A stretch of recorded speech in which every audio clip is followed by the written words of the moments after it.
El doctor Mario Humberto Ruiz es médico cirujano por la UNAM, maestro en antropología social por la Universidad Iberoamericana y doctor en etnología por la Escuela de Estudios Superiores en Ciencias Sociales de París. Es investigador titular del Centro de Estudios Mayas del Instituto de Investigaciones Filológicas de la UNAM, autor de diversos libros y más de un centenar de artículos.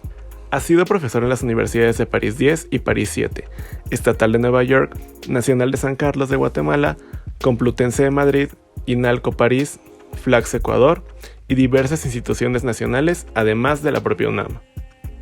Miembro del Sistema Nacional de Investigadores Nivel 3 y de la Academia Mexicana de Ciencias. Obtuvo en 1989 el premio Francisco J. Clavijero a Mejor Investigación en Historia. En 1992 el premio de Investigación en Ciencias Sociales. En 1999 el premio Chiapas en Ciencias. Y en 2002 el premio Universidad Nacional en Investigación en Humanidades. En noviembre del 2015 fue elegido miembro del número de la Academia Mexicana de la Historia. Y en abril de 2018, la Universidad de Ciencias y Artes de Chiapas le concedió el doctorado honoris causa.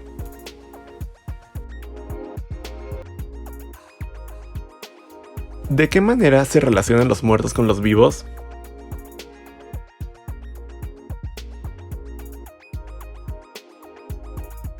En el área de Totonicapán, también en Guatemala, la familia de un joven que desea contraer matrimonio solicita a la JIJ que lleve al panteón ofrendas a los muertos miembros del patrilinaje cuando van a iniciar la petición de mano. Ya harán otro tanto a los parientes de la novia para pedir el consentimiento de sus muertos para la boda, de preferencia poco antes del alba, pues se sabe que son esas las horas en que las almas de los antepasados vagan por el mundo. Ello obedece a que se considera a los antepasados difuntos espíritus protectores del matrimonio, por lo cual no es de extrañar que castiguen con enfermedades, penas e incluso muerte al adúltero y a la esposa que tolera la infidelidad. Una concepción vecina es sin duda la que subyace en la costumbre registrada en el poblado campechano de Calquiní, donde los dones ofrecidos por el grupo de parientes de un joven que va a casa de su prometida a entregar el mujul, que es el regalo de bodas, se depositan en el altar que señorean las fotos de los difuntos, para hacerlos partícipes del suceso y asegurar su benevolencia hacia el nuevo matrimonio. Por su parte, una familia tojolabal de Chiapas escudriña al recién nacido para ver si detectan semejanza con alguno de los antepasados. Claro signo de que ese recién nacido es su gelol, su reemplazo, en tanto que un tzotzil de Chamula desespera ante la falta de un hijo varón que perpetúe su nombre y le ayude en el trabajo, pero también que le asegure tener su reposición, su quechol, y encabece los ritos en su honor cuando él haya muerto. El mantenimiento de esos sistemas de creencias y el apego al ritual explican por qué los familiares de los ixiles que el ejército guatemalteco masacró desnudos en Acul esperaron a que se fuese la tropa para exhumar los cadáveres y vestirlos. Luego los enterraron en el mismo sitio para evitar represalias. Y un testimonio conmovedor recupera la historia de una anciana de Jocotenango que acudió desesperada al panteón a desenterrar a su hijo acribillado por ese mismo ejército, al que soñaba noche tras noche lamentándose de padecer frío. Amorosa, lo tendió en su regazo y lo expuso a los rayos del sol. Así pues, se exhibe a la luz la memoria, se perpetúan en el papel los nombres de los muertos. A los infantes difuntos se les colocan alas en su ataúd para volar, porque claramente asienta la tradición que se volverán angelitos. Y en las cajas de los adultos se coloca dinero para pagar multas y escapar de las prisiones del más allá. Se reinterpretan los espacios que ofrecen otras ideologías como el catolicismo o las distintas formas de protestantismo buscando cómo ayudar a los difuntos a incorporarse a una nueva comunidad desde la cual puedan seguir participando en la cotidianeidad de los vivos. ¿Cómo conciben los mayas la muerte?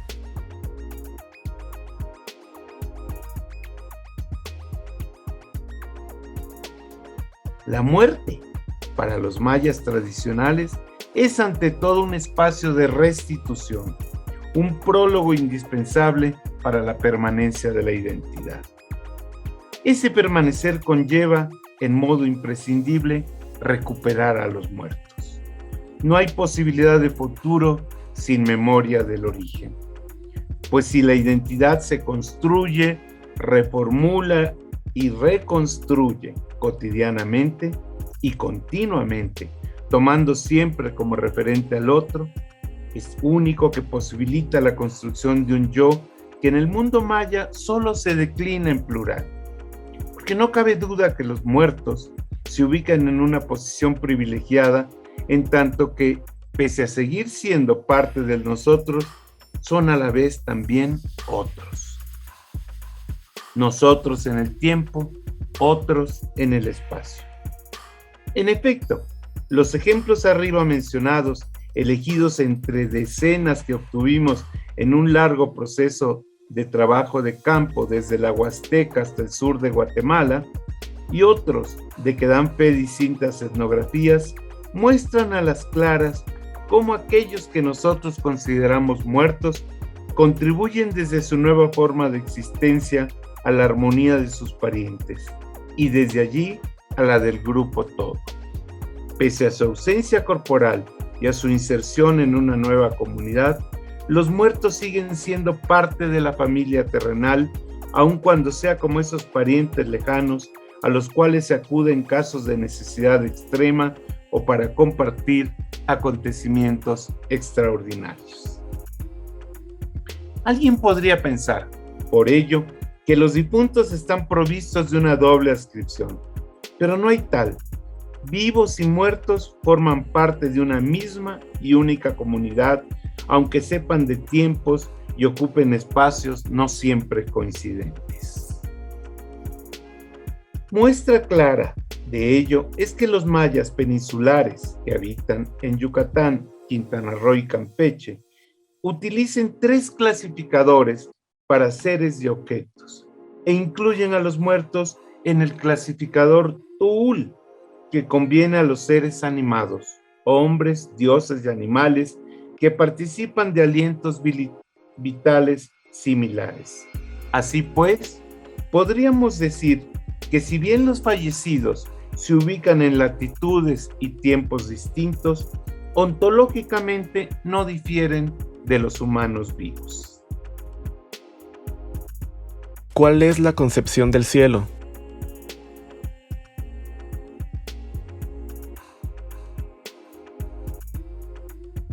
La creencia en un cielo no era generalizada, y los mayas se preocupaban más por pedir a sus dioses una existencia larga y placentera, como se aprecia en textos del Popol Vuh y en testimonios tempranos de los españoles. Ciertamente varios, en especial los protestantes, hablan hoy de un paraíso a donde van los buenos, un espacio situado en lugares superiores, donde, como en numerosas cosmovisiones prehispánicas, se encuentra un jardín. Según los mames de Todos Santos, está situado tras un gran río en la entrada misma al cielo, y en él puede verse a los niños menores regando mientras los mayorcitos cuidan las flores.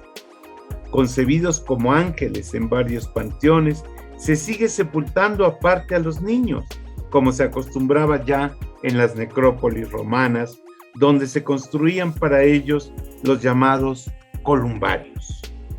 En ambas visiones, pues, los muertos niños se verán dotados de alas, ya sea como palomas, columba en latín, ya sea como ángeles.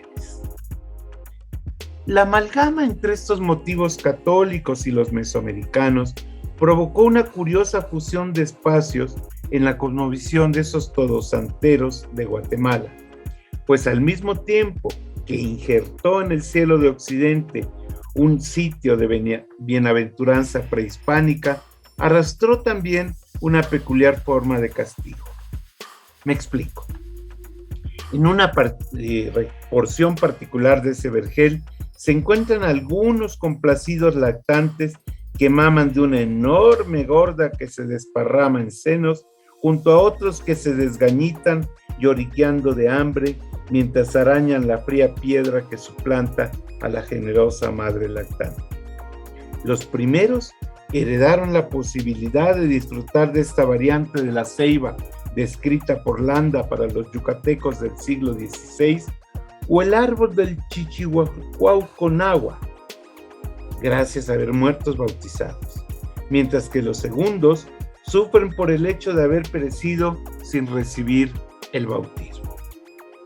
Mucho más generosa, la cosmovisión achí de Chicaj no hace distingos entre unos y otros, pues como agudamente me señaló don Miguel Ixtecoc, mal podría Cristo condenar a los niños por no tener el bautismo cuando él mismo no lo recibió hasta los 30 años.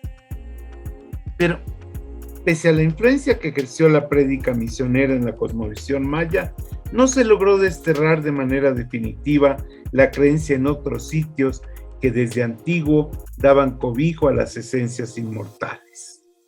Grupos de ubicación lacustre,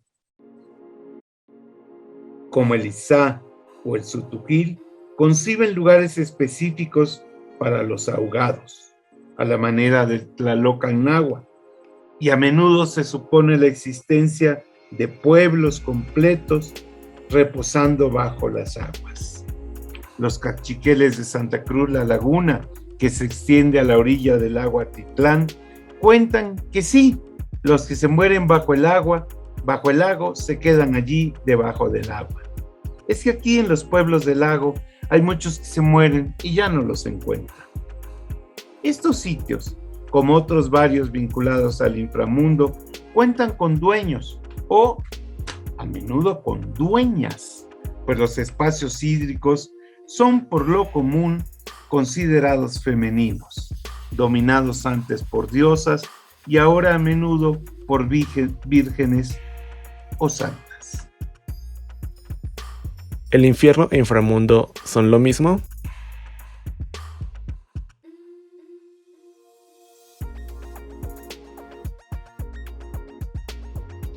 Del inframundo y el infierno. Por su parte, el espacio que en los textos de la época colonial y a partir de entonces en varias cosmovisiones mayas se denomina infierno, habitado por legiones de demonios, no es siempre concebido como tal, pese a que en su afán por encontrar símiles con su propia cosmovisión, los frailes le cambiaron el nombre y le endilgaron al inframundo maya las características de su propio imaginario infernal, en buena medida conformado desde la Edad Media. Para ello, buscaron modificar su ubicación al situarlo justo en el centro de la tierra. Lo reamueblaron, proveyéndolo con calderos, fuegos inextinguibles y salas de tormento a la usanza medieval. Y lo alquilaron luego a otros locatarios. Así, en algunas cosmovisiones, allí conviven a menudo diablos de la talla de Belfegor, Luzbel o Satán, con deidades antiguas como el dueño de la tierra o el santo mundo, si no es que se mezclaron de tal modo que ahora es posible encontrar a los milenarios dueños mayas teñidos de rojo y dotados de colas, cuernos y olor a azufre. Si bien resulta obvio que las descripciones católicas impactaron en varios casos el imaginario mesoamericano en lo que a concepción del inframundo toca, los datos etnográficos muestran a las claras que el intento eclesiástico por satanizar el antiguo más allá de los mayas no siempre fue exitoso. En múltiples cosmovisiones, infierno e inframundo ocupan lugares separados. el primero en el centro de la Tierra y el segundo en el interior de las montañas, hacia el oriente o en la otra cara del mundo. Ese universo que transita el Sol durante su recorrido nocturno y que se caracteriza a menudo por ser un espacio duplicado del terrestre, donde más que sufrir la muerte, se vive otra forma de existencia. La importancia del inframundo se mantiene. En casi todos los pueblos mayas persiste la idea de un Catimbac, Xibalbá, Cambal, Baalbá o Metnal, donde, al igual que en la época prehispánica, van a terminar los espíritus de no pocos difuntos. El sitio donde residen se piensa por lo general en el occidente, y a ello se dice obedece la orientación de las tumbas que miran hacia donde se oculta el sol, pero no resulta sencillo precisar su ubicación. ¿Cómo funciona el tiempo de los muertos?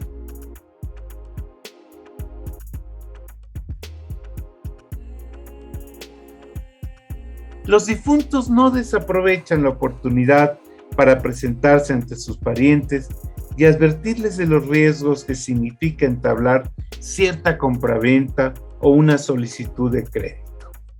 Pueden acudir a auxiliar a sus descendientes en casos de peligro para prevenirlos acerca de estos o para aconsejarlos sobre una decisión importante y hasta para intervenir en el castigo de una conducta antisocial.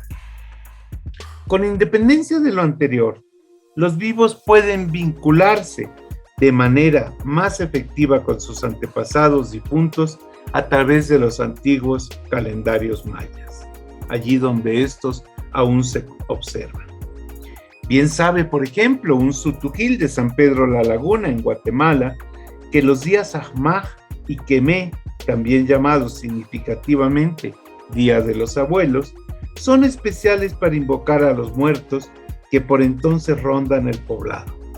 Y ningún ixil respetuoso de la tradición ignora que el día Anma o Ama es el indicado para que intercedan las almas ante Dios para que nos perdone, mientras que el Camel es un día especial para llevar flores, velas y pom o incienso a los muertos.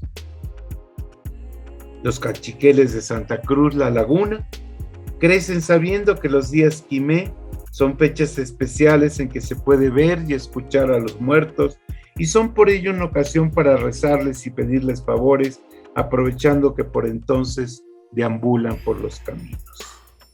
No es por tanto extraño que en esos días aumente la afluencia de canjobales a capillas especiales llamadas común, donde se invoca a los antepasados, o de Pocomames en el Panteón de Palín, o que los aproveche una anciana de San Miguel Acatán para pedir a su hija difunta: hija mía, cúranos, cuida a mi nieta, es tu única hija, no dejes que se muera y aleja cualquier mal de ella. Porque los muertos entre los mayas también pueden ser taumaturgos, y taumaturgos a menudo más eficaces que los mismos santos. Por algo, entre los huastecos de Tanquime se asegura que es mejor rezarle a las benditas ánimas del purgatorio. En cambio, los santos, como ya vimos, están en el cielo y no les hacen mayor falta las oraciones. Contra el olvido, luchan incluso los propios muertos. Se aparecerán en sueños o en visiones diurnas para alertar a sus parientes sobre el hecho. Moverán objetos o provocarán ruidos y llegarán hasta tomar actitudes extremas, enfermando a sus familiares con tal de llamar su atención y conminarlos a reavivar las conmemoraciones y no verse para siempre desvanecidos. Por eso, entre los ixiles se habla de que si uno olvida a los muertos, puede sufrir un espanto que provoca derrames, parálisis facial, conocido precisamente como la enfermedad de las ánimas.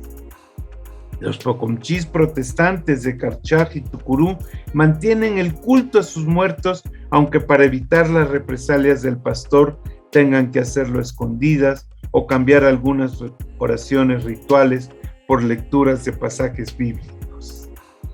Y otros de Yucatán no desdeñan celebrar el Hanal Pichán en honor de los espíritus de sus antepasados.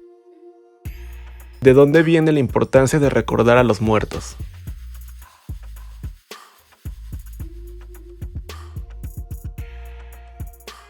Para un pueblo no hay posibilidad de futuro sin memoria del origen.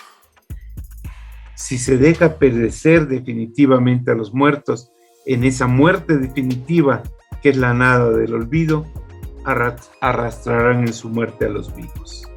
Deudos y difuntos inciden, pues, de uno u otro modo en la continuidad de los vivos y por ende en el mantenimiento de la identidad maya, objeto de una recomposición lenta, difícil, a menudo dramática, del cuerpo social, cultural y espiritual, que para recuperarse a sí mismo apela incluso a la recuperación de sus muertos, comprometiendo la memoria del pasado en la construcción del futuro. Sea como fuere, es claro que las creencias y prácticas mencionadas y muchas otras más se urden en la cotidianidad, conformando un tejido memorioso para conjurar el olvido, única forma definitiva de desaparición de los muertos, como bien lo señala Philippe Abbé. Su mantenimiento ha de ser constante si se pretende que el conjuro sea eficaz. No en balde se asegura entre los pocomames de Palín que quienes nacen en un día camé, día de la muerte, serán olvidadizos, como si la muerte conllevase por esencia el riesgo del olvido. Y eso, el mundo maya, que ancla su identidad en el tiempo, no puede permitírselo. Bien saben los mayas, maestros del tiempo, que la única permanencia válida es aquella que dé cobijo a la singularidad de sus pueblos. Después de 3000 años de continua lucha por una civilización diferenciada, por una forma específica de mantener su humanidad, ninguna otra forma de eternidad hubiera valido ni valdría la pena. Muchas gracias.